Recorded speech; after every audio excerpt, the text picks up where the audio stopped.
Hello student, welcome CBSE physics. तो अच्छी problem है, बहुत तरीक़ों से यह प्रॉब्लम पूछी जा रही है।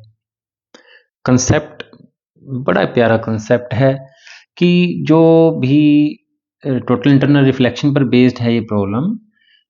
जो भी लिक्विड के अंदर कोई लाइट का सोर्स है या फिश है, उसको जो ऊपर का एरिया दिखाई देता है ना, वो एक कॉनिक शेप में, और जो एरिया ये सर्कुलर एरिया दिखाई देता है। क्यों?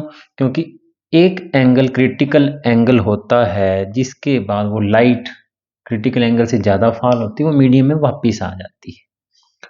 तो यहाँ पर रेडियस r दे रखी है, डेप्थ h दे रखी है, और रिफ्रैक्टिव इंडेक्स मीडियम का दे रखा है n। तो बच्चों हमें पता लगाना है r/h का ratio in term of refractive index. मैं कहता हूँ 10 तरह के क्वेश्चन बने हुए हैं इस बात के ऊपर। टॉपिक कंसेप्ट एक ही है कि जो रिफ्रैक्टिव इंडेक्स होता है वो 1/sin c। साइन c क्या है? Critical angle. ये लाइट रे जा रही है, ये क्रिटिकल एंगल से 90 डिग्री पर बेंड कर गई, इससे ज़्यादा एंगल पर वो लाइट सेम उसी मीडियम में वापस आ जाएगी। अब थोड़ी सी 10th की बात, ये वाला एंगल क्रिटिकल एंगल हो जाएगा, अल्टरनेट एंगल।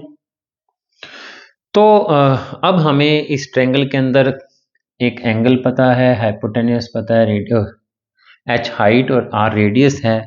हमें रिफ्रैक्टिव इंडेक्स की टर्म में r/h पता लगाना है। तो sine c equal to n है, वैसे साइन c क्या होता है हमारा? परपेंडिकुलर बाय में हाइपोटेन्यूस।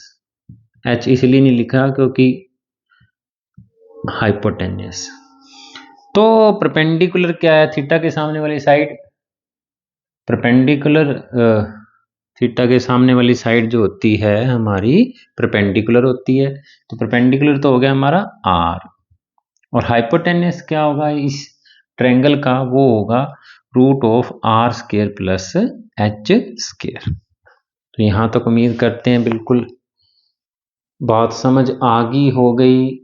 अब हमें साइन c की वैल्यू चाहे तो यहाँ 1/n पुट कर दो, क्योंकि n इक्वल 1/sin c है, तो साइन c क्या हो जाएगा? 1/n के इक्वल हो जाएगा।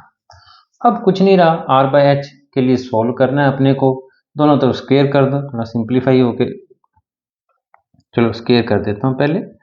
r² equal r² plus h², root से स्क्वायर कट जाएगा और इधर 1/n² हो जाएगा।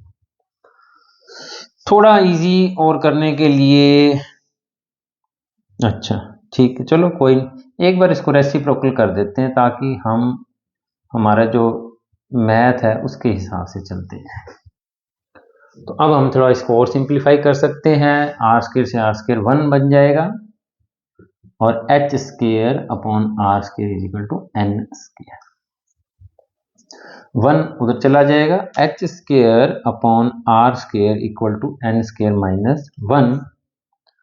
h अपॉन r क्या रह जाएगा हमारे पास? देख लें कहीं कट तो नहीं रहा कुछ, टॉपिक बोर्ड का कोई।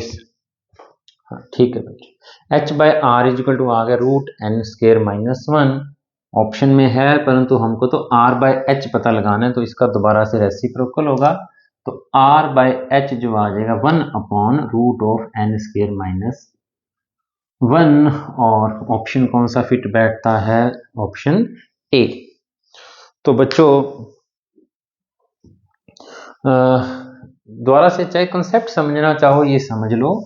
ये अपना वाटर है, लाइट रे गई, लाइट रे 90 डिग्री पर बेंड करी, ये एंगल क्रिटिकल एंगल, और ये फार्मूला हमारा बेस हर प्रॉब्लम के अंदर रहता है। Refractive index is equal to n दे रखा था 1/sin c।